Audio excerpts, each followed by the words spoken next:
such a genuine gem, thank you for clicking on my video. I'm Brooke McKenna, but today's case is the Black Friday murder of Ashlea Harris. Now this case is solved, but this was a girl with more joy in her heart than many have ever experienced, and yet her life was taken by someone filled with hate. This case is maddening, but in the end, justice was served. By the way, I post so much content like this. If you are new to my channel and do not know that, I try to put out the most content I can in the most respectful ways, and it would truly mean the world to me if you would subscribe, and if you want to make me super happy, you could give this a thumbs up and a nice comment down below. Now let's get back to the story. So it was 2014 in Texas, and Ashlea Ann Harris lived in Fort Worth. She was a 31-year-old who was known as being caring and friendly and always positive. She never spoke harsh words about anybody, and her favorite pastime was playing bingo with her mother, which just tells you the kind of soul that she had. Now, she loved art, and all of her ex-girlfriends continued to be friends with her and adored her even after the breakups, because she just had this magnetic connection and field around her that just made you want to be friends with her. She was strong too, and in fact her father and stepfather were both police officers, so she had thought about going into that field at one point and was still thinking about it as well. It was something she was super passionate about, just as I am, and she was actually working up to that. She had gone to work at a Blockbuster Movies, which you probably don't even know what that is if you were born in the 2000s, but it was a renting place, kind of like Netflix, except for you had to go and get the movies and pay for them individually. But she worked there at first, and then she went on to American Eagle, where she was actually promoted to assistant manager, and she absolutely loved her job there. Ashlea was a breath of fresh air to anyone she came in contact with.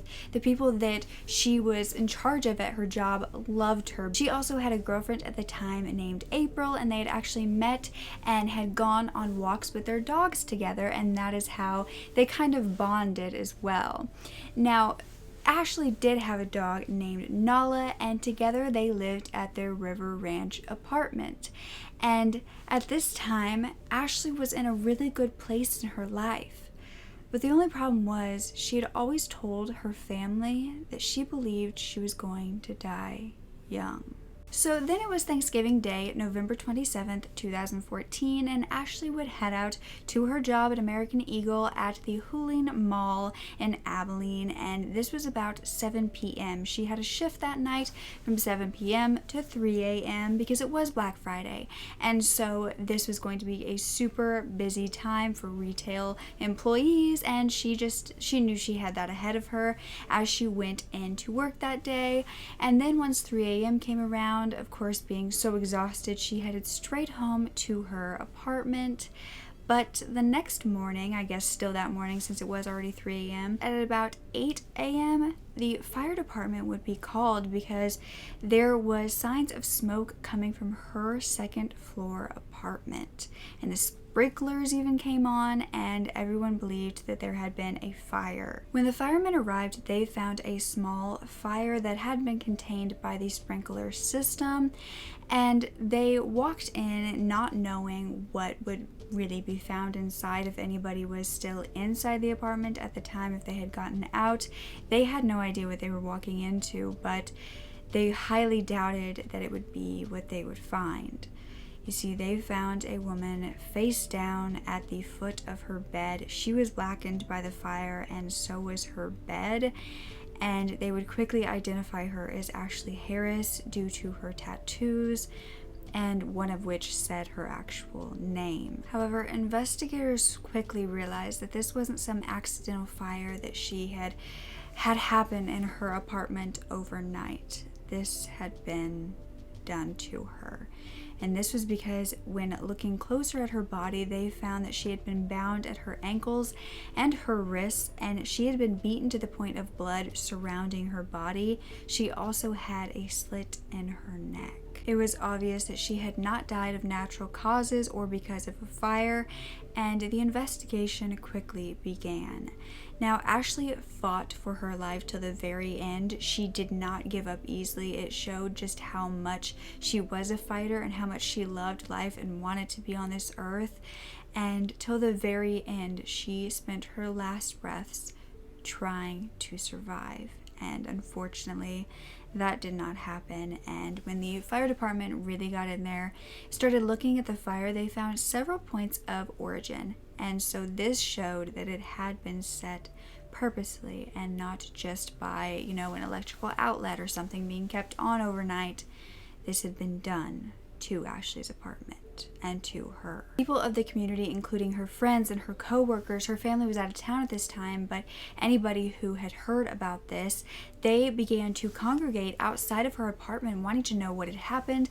Many were asking everybody what was happening, if they could talk to Ashlea, and the police department really didn't want to tell them anything just yet. They just kept saying she wasn't available to talk to, and nobody understood what that really meant until the coroner would pull up and they finally understood. But the police didn't want to tell them because they had no idea who did this to Ashlea, and they didn't want to be giving any information to everybody in hopes that a killer would tell them information that they hadn't yet released. And so they brought all of these people in that were outside and for questioning to see if any of them knew what had happened. And at this point, the American Eagle brand and employees, the whole company, actually released a statement saying, "We are saddened to hear the death of Ashlea Harris.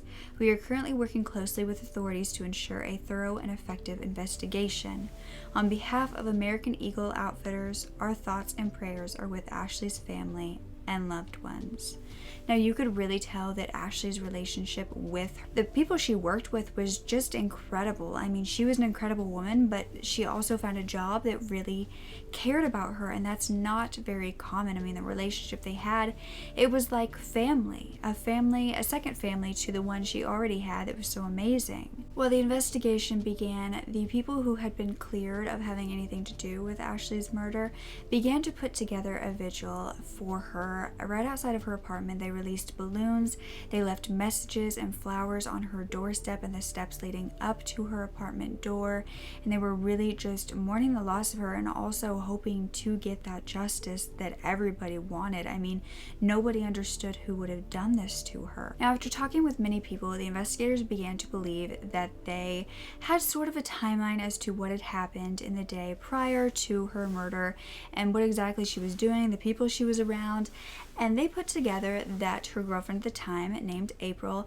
was going to go to her house on Thanksgiving Day, but she ended up having to work that day. She went straight home. She was tired. She didn't end up going over there. So Ashlea invited another friend of hers named Alexis Torres to come over with her because Ashlea had plans with a neighbor in her apartment building to have a Thanksgiving dinner with them, and she wanted to bring someone with her, so she asked Alexis to go with her, and they were there at about noon, stayed for a few hours, and then of course Ashlea had to get ready for her shift that began at 7 p.m. Alexis told her that she would stay at her apartment and watch Nala for a while, her dog, so she didn't get lonely over the time that Ashlea was away at work, and Ashlea was completely okay with this. She headed to work, and when she got back at about 3 a.m., that is when Alexis stayed for about an hour to just kind of talk with her and catch up before leaving at around 4 a.m. So at 4 a.m., Ashlea was said to be completely alone, and then 4 hours later, she would be found dead. So what happened in that time frame? Who was in her apartment and why? Now, I do want to mention that her dog Nala did survive. I'm not sure how. I'm not sure if it got out, if it was released, what the case was, but thankfully Nala was okay, which is very amazing to hear. But what happened within that time period? There was an ex-cop who was Ashlea's neighbor at this time, and of course, being an ex-cop, he was very observant, and when he went out at around 6:30 a.m. to smoke a cigarette, he saw a car that was parked outside of the apartment that he had never seen before. And of course, he had seen every car that belonged to anyone who lived there, and it was a black Infiniti sedan, and it was still there when this ex-cop left at around 7:40 that morning. And then of course 20 minutes later, the sprinkler system would be going off inside the apartments and the fire department would be called. Now this same vehicle had been seen speeding away from the apartment complex from several other witnesses at around 8 p.m. And also the neighbor below Ashlea had heard loud noises as well as heavy breathing right around 8 p.m. before the sprinkler systems went off. Police, of course, wanted to question the one person who had seen Ashlea last, or at least who they thought was the last person to see her alive, and that was Alexis. And of course, when they questioned her, they said, "Do you know anybody with an Infiniti G35 car?" And she said no, that she didn't. However, after her questioning, she went out and she was talking to Ashlea's boss, Chris, who, upon hearing this, shot up and headed straight to the police department. He would proceed to tell them that he knew someone who owned that very vehicle and that it was someone who worked with Ashlea at one point, a 25-year-old named Carter Carol Cervantes. And she had also been an assistant manager at the time that Ashlea was as well. However, she had been fired. Now, the police only had one question for Chris. What color is Carter's car? When he answered black, they were instantly intrigued. They sent an officer out that night to kind of stake out her house, and this black sedan was in the driveway of her home. And they would wait until about 8 a.m. the next morning when a man would come out of the house, get in the driver's seat, and a woman in the passenger's seat. And this cop drove all the way, following them to the Hullen Mall, which is where Ashlea had worked. And just the woman got out and the man drove away. And that is when this officer who was tailing them called in for backup, because of course he couldn't be in two different places. He wanted to follow the woman inside to see what she was doing. So this other officer, this backup, came and pulled over the man in the car, and that is when they would get an identification on him as 19-year-old David Mallory, who was Carter's boyfriend who lived with her. Not only had Carter once worked at American Eagle, but so had David, and he was asked what he was doing at the mall, and David said that he had dropped his girlfriend off to start her new job at Aeropostale. And upon hearing this, the backup officer called in to the other officer and said exactly what David had told him. So this officer, who was already in the mall, went to Aeropostale and talked to them and said, "Is Carter here? Can I talk to Carter?" And they said, "We don't have anybody by that name who works here." So immediately he began scouring the rest of the mall. The officer couldn't find Carter anywhere else in the mall, and so he decided to go back to her home to catch her when she got home. However, he found that she was already there. So immediately he began to question her, and she was saying that she never left the house that day. Immediately, he knew that was a lie because he had watched her leave. They also caught her during this interview trying to wipe off a bottle that she had just been drinking out of that would have had her DNA on it. Is that why she was wiping it off? Now, they didn't have anything on her at this moment to bring her in. However, they soon would, because Ashlea's boss, Chris, would call into the police department saying that he had just had someone trying to break into American Eagle that morning, and they were hooded, they had keys, and they were trying to get in the doors. Now, surveillance footage also caught Carter walking out of the same mall in a different outfit around that same time. Now, that December, Carter and David would both be arrested in Ashlea's murder, but not for the evidence that I just told you. I mean, yes, that was all stacking up, but it was mostly because of what would be found on their cell phones. And what they found was truly disturbing. You see, weeks before Ashlea's murder, they had been found to be stalking her, like they were staking out, and they were police officers. They were watching her every move, taking pictures of her and her apartment, and even her front door. I mean, it was said there are no good murders, but at least there are some you can understand. This was different. At a minimum, this took at least a month of planning.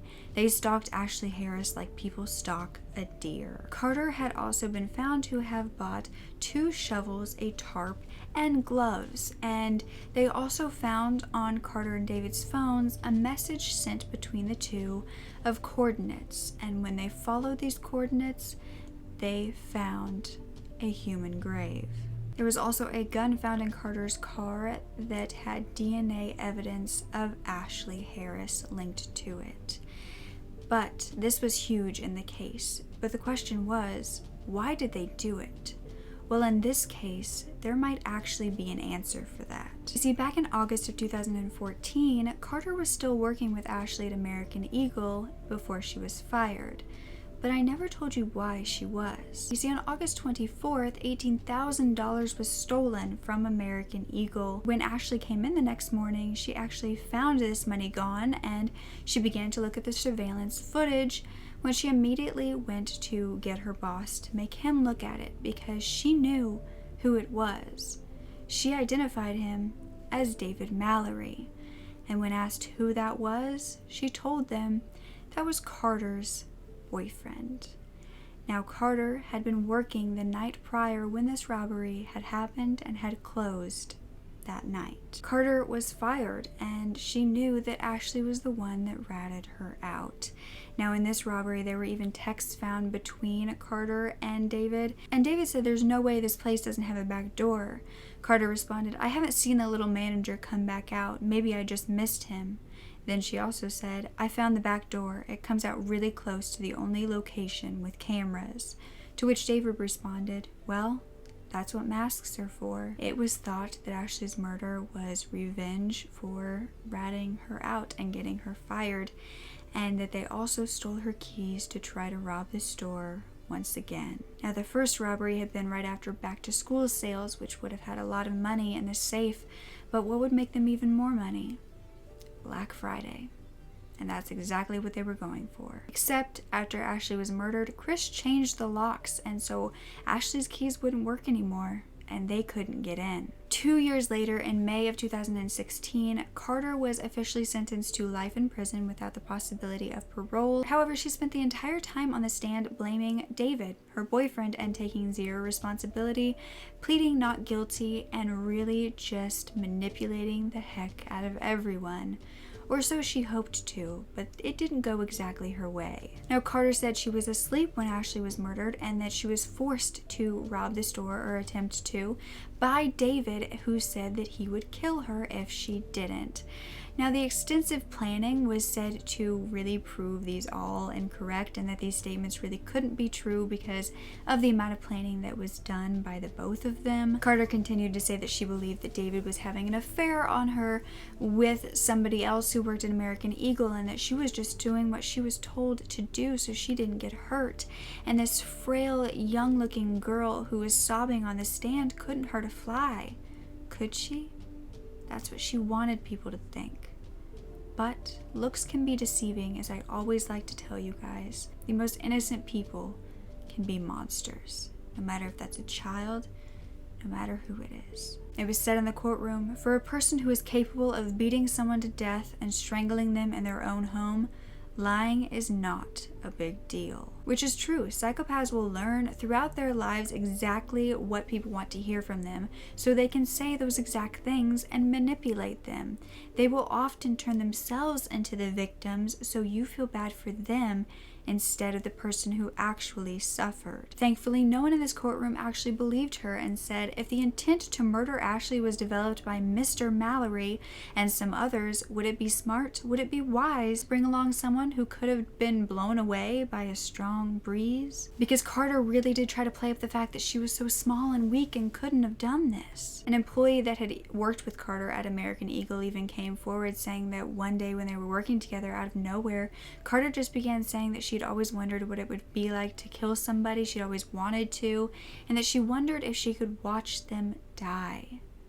Now, David was also tried separately and also sentenced to life without parole. Now, Ashlea's parents were talked to while this trial was happening, and they said our personal preference would have been that they both be executed, but the state made the decision not to pursue the death penalty. The overall lack of a criminal history And Mallory's age at the time the crime was committed contributed to that decision, I'm sure. Now, one of Ashley's friends, called Crystal Camp, she came forward saying, "I think we should honor her and make sure the world knows what a great person she is. I just don't want what happened to her to go away."